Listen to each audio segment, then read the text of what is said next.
প্রথম পার্টে আমরা 1 থেকে 20 নম্বর অঙ্ক করেছিলাম, কিন্তু মাঝেই 10 এবং 11 নম্বর অঙ্ক করিনি। আজ 10 এবং 11 নম্বর অঙ্ক করার পর 21 নম্বরে চলে যাব। 10 নম্বর প্রশ্ন হচ্ছে, 1 ডজন আম 60 টাকায় ক্রয় করে হালি কত টাকায় বিক্রয় করলে 10% লাভ হবে? প্রথমেই আমরা বোঝার চেষ্টা করব কি চাইছে, ক্রয় মূল্য না বিক্রয় মূল্য। ডজন, হালি এসব সব বাদ দেন। বাদ দিয়ে আমরা প্রশ্নটা পড়ব এবং বুঝবো যে এখানে চাইছেটা কি, ক্রয় মূল্য না বিক্রয় মূল্য। এখানে চাইছে হচ্ছে কত টাকায় বিক্রয় করলে, অর্থাৎ বিক্রয় মূল্য আমাদের বাইর করতে হবে। যেহেতু এখানে চাইছে যে বিক্রয় মূল্য কত, আমরা জানি বিক্রয় মূল্যের সূত্র হচ্ছে, সংক্ষিপ্ত সূত্র হচ্ছে ক্রয় মূল্য গুণন উপরে হবে 100 প্লাস অথবা মাইনাস, যদি লাভ হয় প্লাস আর যদি ক্ষতি হয় মাইনাস। যেহেতু এখানে লাভ হয়েছে 10%, সুতরাং 10 এখানে যোগ করতে হবে আর নিচে হবে 100।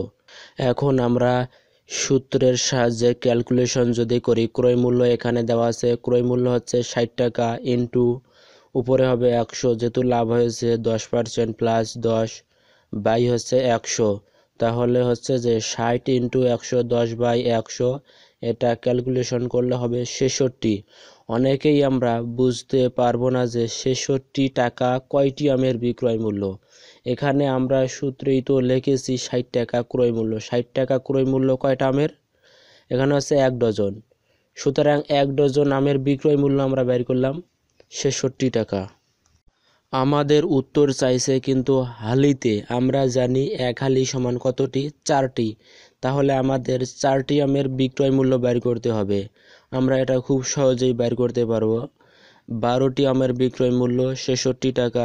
1টি আমের বিক্রয় মূল্য 66 ভাগ 12, সুতরাং 4টি আমের বিক্রয় মূল্য হবে 66 ভাগ 12 গুণন 4। আমরা যদি ক্যালকুলেশন করি তাহলে উত্তর হবে 22, অর্থাৎ প্রশ্নে যে এ বি সি ডি দেওয়া আছে তার মধ্যে উত্তর আছে 22 আছে ডি এর মধ্যে, সুতরাং উত্তর হবে ডি। আর হ্যাঁ, যারা এখনও আমাদের প্রথম পার্টটি দেখেননি এখনই দেখে আসতে পারেন, আই বাটনে ক্লিক করে ওখান থেকে দেখে নিন। এটা চলতেছে 2 নম্বর পর্ব, 2 নম্বর ক্লাস। 11 নম্বর প্রশ্ন দেওয়া আছে, 30 টাকা ডজন দরে ক্রয় করে 20% লাভে বিক্রয় করা হয়, 1 কুড়ি কলার বিক্রয় মূল্য কত টাকা? অর্থাৎ এখানে চাইছে বিক্রয় মূল্য কত, 20, ডজন এগুলো সব বাদ দেন। আমরা প্রথমে বাইর করব বিক্রয় মূল্য। বিক্রয় মূল্য বাইর করব সূত্রের সাহায্যে। ক্রয় মূল্য লিখব 30 ইন্টু 100, যেহেতু এখানে লাভ হয়েছে 20%, সুতরাং যোগ হবে 20 বাই 100, তাহলে হবে 30 গুণন 100, 20 বাই 100। এখানে ক্যালকুলেশন করলে হবে 36। 36 টাকা কি বিক্রয় মূল্য? কতটির বিক্রয় মূল্য 36 টাকা? এখানে দেখেন আমরা লিখছি, সূত্রের মধ্যে লিখছিলাম 30 টাকা ক্রয় মূল্য। 30 টাকা ক্রয় মূল্য কয়টার? ডজন, তাহলে হচ্ছে 12টার দাম, সুতরাং 12টার দাম হচ্ছে 36 টাকা। এখানে চাইছে যে 1 কুড়ি, সুতরাং কুড়ি বলতে কি বুঝি? 20টি, সুতরাং আমরা যদি এটা তো সহজেই বের করতে পারবো আগের মতোই, দেখে নেন।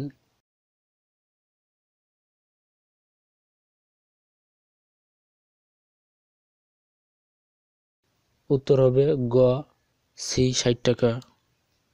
21 নম্বর প্রশ্ন দেওয়া আছে, 100 টাকায় 15টি কমলা ক্রয় করে 100 টাকায় 12টি কমলা বিক্রয় করে শতকরা কত লাভ বা ক্ষতি হবে? এটা কিন্তু অন্য একটা নিয়ম চলে আসছে আজকে। এখানে দেওয়া আছে 100 টাকায় ক্রয় করে এবং 100 টাকায় বিক্রয় করে, দুইটাই সমান। এরকম যত প্রশ্ন আসুক দুইটাই সমান, অথবা মানে পরিমাণ যদি সমান হয় অথবা টাকার পরিমাণ যদি সমান হয়, আমরা নতুন একটা সূত্র শিখবো আজকে, সেই সূত্রের সাহায্যে এসব অঙ্ক আমরা করব। আর এখানে বলছে কত পার্সেন্ট লাভ বা ক্ষতি হবে। এখানে আমরা বুঝতেছি নিশ্চয়ই লাভ হবে, কারণ 100 টাকায় 15টা ক্রয় করছে এবং 100 টাকায় 12টি বিক্রয় করেছে, অর্থাৎ কিনছে 15টি, বিক্রি করছে 12টি, সুতরাং 3টি করে লাভ করছে 100 টাকায়। সুতরাং এখানে নিশ্চয়ই লাভ হয়েছে। কত পার্সেন্ট লাভ হয়েছে সেটা আমরা সূত্রের সাহায্যে করব, কিন্তু আমরা জানলাম যে এখানে লাভ হয়েছে। এরকম প্রশ্ন যদি থাকে যে টাকার পরিমাণ দুটার সমান অথবা জিনিসের পরিমাণ দুটের সমান, এরকম অঙ্ক যদি থাকে, লাভ বা ক্ষতি যেটাই হোক, আমরা এখন যে সূত্রটা লিখতেছি সেই সূত্রের সাহায্যে আমরা বাইর করব। এটা হচ্ছে শর্ট সূত্র। সূত্রটা হচ্ছে এরকম যে বড় মাইনাস ছোট বাই ছোট গুণন 100, অর্থাৎ দুটা যে সমান থাকবে সে দুটা বাদ হবে। বাদ দেওয়ার পর যেটা বড় থাকবে সেটা লিখবো মাইনাস ছোট বাই ছোট গুণন হবে 100। এখানে স্ক্রিনে ক্যালকুলেশনটা দেখেন, বড় মাইনাস ছোট বাই ছোট গুণন 100। এখানে বড় হচ্ছে কত 15, ছোট হচ্ছে 12 বাই 12 গুণন 100। এই 100 কিন্তু প্রশ্নের 100 না, যেহেতু প্রশ্নের মধ্যে 100 দুইটাই সমানে দুইটা বাদ দিচ্ছি, এটা হচ্ছে সূত্রের 100। ক্যালকুলেশন করলে হচ্ছে 3 বাই 12 গুণন 100, এটা আমরা ক্যালকুলেশন করলে হবে 25%। পার্সেন্ট হবে কেন, আমরা যে 100 গুণ করেছি সূত্রের 100 শতকরা, 100 মানে কি শতকরা 25%। সুতরাং উত্তর হবে উত্তর হবে ডি, 25% লাভ। এরপর 22 নাম্বার প্রশ্ন দেওয়া আছে 10 টাকায় 12টি করে কোনো জিনিস ক্রয় করে 10 টাকায় 8টি করে বিক্রি করলে শতকরা কত লাভ বা ক্ষতি হবে। কত লাভ বা ক্ষতি হবে কিন্তু এটা আমাকে আগে বাইর করতে হবে, এমনি আমাকে এই ধারণা নিতে হবে। এখানে বলছে যে 10 টাকায় 12টি কেনে, 10 টাকায় 8টি বিক্রি করে, মানে কি এখানে নিশ্চয়ই লাভ হয়েছে। 10 টাকায় 12টা কিনছে, 10 টাকায় আবার 8টি বিক্রি করেছে, অর্থাৎ 4 টাকা করে লাভ হয়েছে। সুতরাং এখানে লাভ হবে উত্তর। লাভ হবে কত টাকা, এখানে লাভ হবে, আমরা আগের সূত্র ব্যবহার করব, শতকরা লাভ ইকুয়াল টু বড় মাইনাস ছোট বাই ছোট গুণন 100। এখানে বড় হচ্ছে বড় হচ্ছে কত 12, ছোট হচ্ছে 8 বাই 8 গুণন 100। এখানে ক্যালকুলেশন করলে হয় 8 বাই অর্থাৎ 4 বাই 8 গুণন 100, সুতরাং 1 বাই 2 গুণন 100, সুতরাং 50%। এখানে হবে কি 50, উত্তর হবে এ। 23 নম্বর প্রশ্ন দেওয়া আছে 6টি কমলা লেবুর ক্রয় মূল্য 5টি কমলা লেবুর বিক্রয় মূল্যের সমান হলে শতকরা লাভ কত। এই প্রশ্নটা পরে কেমন যেন একটা লাগতেছে, যে মনে হয় এটা আবার অন্য নিয়ম চলে আসছে, এটা মনে হয় পারবো না, কিন্তু এখানে প্রশ্নটা জাস্ট শর্ট করে দিয়েছে। যদি প্রশ্নটা এরকম হতো যে 10 টাকায় 6টি কমলা লেবু ক্রয় করে 10 টাকায় 5টি কমলা লেবু বিক্রয় করে শতকরা কত লাভ বা ক্ষতি হয়, এখানে আগের মতোই প্রশ্ন হতো, তাহলে তো আমরা আগের মতোই নিশ্চিত উত্তর দিতে পারতাম। এখনই এই রকম প্রশ্নটা একটু শর্ট করে দিয়েছে বিভ্রান্তি সৃষ্টির জন্য। তাহলে এখন আমরা মনে মনে ধরে নিই 10, যেহেতু 10 ছিল 10 10 10 10 সমান, এটা বাদ। তাহলে এখন এখানে বড় হচ্ছে কত 6টা, ছোট হচ্ছে 5টা বাই 5 গুণন হচ্ছে কত 100। তাহলে এখানে ক্যালকুলেশন করলে কত হবে 20, উত্তর হবে এ। 24 নম্বর প্রশ্ন দেওয়া আছে 5টি লিচু যে দরে ক্রয় করা হয় 4টি লিচু সেই দরে বিক্রয় করলে শতকরা কত লাভ বা ক্ষতি হবে। এখানেও কিন্তু একটু বিভ্রান্তি সৃষ্টি করার চেষ্টা করছে প্রশ্নতে। এখানে কিন্তু দামটা সরাসরি বলে না দিয়ে বলছে যে দামটা সমান। আমরা তাহলে আগের নিয়মটাই ফলো করব, যে বড় মাইনাস ছোট বাই ছোট গুণন 100, যেহেতু দাম দুইটা সমান, দাম বাদ। তাহলে এখানে আমাদের আগে বুঝতে হবে কি শতকরা কত লাভ বা ক্ষতি হয়েছে, লাভ হয়েছে না ক্ষতি হয়েছে, এটা আগে আমাদের প্রশ্ন বুঝে বাইর করতে হবে।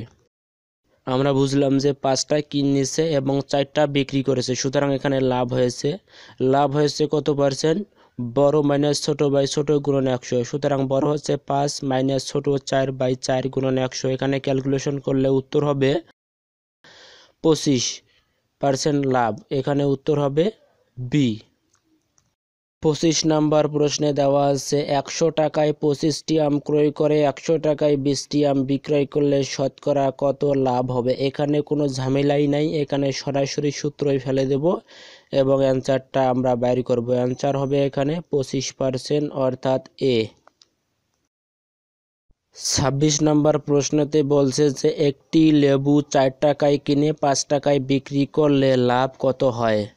এখানে একটু প্যাচ দিচ্ছে, দেখেন একটি লেবু 4 টাকায় কিনে 5 টাকায় বিক্রি করছে, কিন্তু এখানেও প্রশ্নটা একটু শর্ট করে দিয়েছে যে যদি বলতো একটি লেবু 4 টাকায় কেনে একটি লেবু 5 টাকায় বিক্রি করে, এখানে তাহলে আমরা লেবুর পরিমাণটা সমান ক্লিয়ার হতো, কিন্তু এখানে একটু টেকনিক দিয়েছে, এই টেকনিকটা আমাদের ধরতে হবে। আমরা যদি এই টেকনিকটা ধরতে পারি যে এখানে যেহেতু লেবুর পরিমাণ সমান, সুতরাং এখানে সূত্রতে আমরা ফেলে দেব শতকরা লাভ হয়েছে, এখানে তো বলে দিয়েছে লাভ, শতকরা লাভ ইকুয়াল টু বড় মাইনাস ছোট বাই ছোট গুণন 100, বড় হচ্ছে 5, ছোট হচ্ছে 4/4 গুণন 100, এখানে হবে 25%, উত্তর হবে এ। 27 নম্বর প্রশ্নে দেওয়া আছে 25 কেজি চাল যে দরে কেনা যায় 20 কেজি চাল সে দরে বিক্রি করলে শতকরা কত লাভ হয়। নিয়মটা কিন্তু আগের মতোই হবে, কিভাবে, এখানে কিন্তু দামটা সমান, দামটা নির্দিষ্ট করে না দিয়ে বলছে যে যে দামে কেনা যায় সে দরে বিক্রি করলে, অর্থাৎ দামটা সমান। যদি দামটা নির্দিষ্ট করে একটা সংখ্যা দিত তাহলে কিন্তু আমাদের বোঝার ক্ষেত্রে খুব সহজ হতো, কিন্তু দামটা না দিয়ে একটু বিভ্রান্তি সৃষ্টি করার চেষ্টা করছে।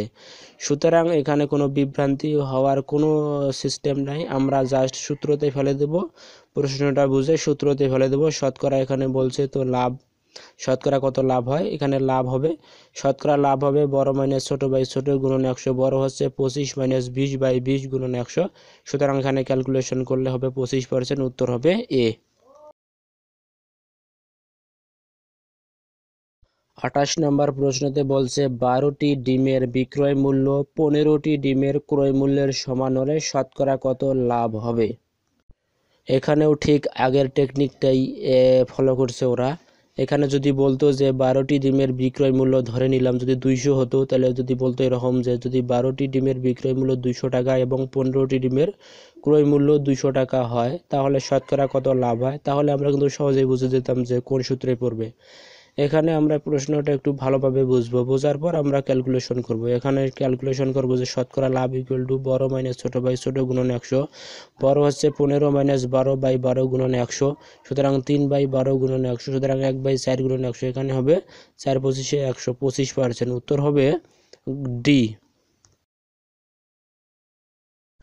29 নম্বর প্রশ্নেতে বলছে এক বিক্রেতা 10টি কমলা যে দামে কিনে 8টি কমলা সেই দামে বিক্রি করে, তার শতকরা কত লাভ হয়। ঠিক সেম আগের মতোই, এখানে দামটা উল্লেখ করে না দিয়ে এমনি বলছে যে যে দামে কিনে, যদি এখানে দামটা ফিক্সড করে দিত তাহলে কিন্তু বুঝতে সহজ হতো। যদি এরকম হতো প্রশ্নটা যে এক বিক্রেতা 10টি কমলা 200 টাকায় কিনে 8টি কমলা 200 টাকায় বিক্রি করে, তাহলে আমাদের বুঝতে খুব সহজ হতো, কিন্তু এখানে প্রশ্নটা একটু মানে টেকনিকে দিছে আর কি, দামটা উল্লেখ করে না দিয়ে দামটা বলছে যে যে দামে কিনে সেই দামে বিক্রি করে।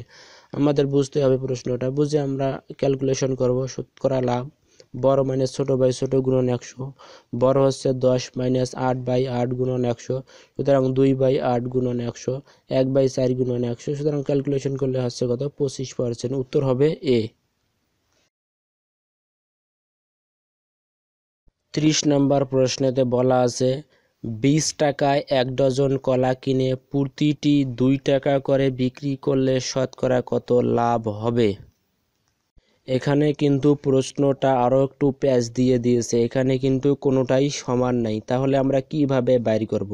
বাইর করতে গেলে আমাকে যে কোনো একটা আগে সমান করে নিতে হবে, তাহলে তো আমরা সূত্রতে ফেলাইতে পারবো, তার আগে তো আমরা সূত্রতে ফেলাইতে পারবো না। সূত্রতে ফেলার জন্য আমরা কি লিখব যে যেহেতু এখানে বলা আছে 20 টাকায় 1 ডজন কলা কিনে, সুতরাং 12টা ক্রয় করে কত টাকায়, আমরা জানি 1 ডজন সমান 12টা, সুতরাং 12টা ক্রয় করে 20 টাকায়। এখানে বলছে প্রতিটি, অর্থাৎ একটার দাম দেওয়া আছে, এখানে যদি সরাসরি বলতো যে 12টার দাম 12টা বিক্রয় করে একটা নির্দিষ্ট টাকা দিত, কিন্তু সেটা না বলে বলছে যে একটা বিক্রি করে, একটা যদি বিক্রি করে, আমরা যেহেতু 12টা দেওয়া আছে এখানে 12টা আমরা বের করে পড়বো, তাহলে 12টা সমান হয়ে যাবে। সুতরাং 12টার বিক্রয় করে একটা যদি 2 টাকা হয় 12টার দাম হবে কত 24 টাকা। এখন যদি আমরা এভাবে করি তাহলে দুইটা কিন্তু সমান হচ্ছে, 12টা কেনে এবং 12টা বিক্রয় করে, তাহলে আগের মতোই অঙ্ক হয়ে গেল। তাহলে আমরা আগের সূত্রই ব্যবহার করব, যেহেতু এখানে 12টা কিনছে 20 টাকায়, 12টা বিক্রি করছে 24 টাকায়, সুতরাং 12 দুটো বাদ, শতকরা কি হবে? শতকরা এখানে লাভ হবে। প্রশ্নে বলা আছে যে শতকরা কত লাভ হবে। যদি শতকরা লাভ বা ক্ষতি বলতো তাহলে আমরা এটা আগে বের করে নিতাম যে কি হবে, শতকরা লাভ হবে নিশ্চয়ই। শতকরা লাভ হবে কত? বড় মানে ছোট বাই ছোট গুণন 100। বড় হচ্ছে কত? 24 টাকা বড়। ছোট হচ্ছে কত? 20 মাইনাস 20/100। এখানে ক্যালকুলেশন করলে উত্তর হবে, তাহলে এখানে উত্তর হবে 20, উত্তর হবে 30-এর এ 20%।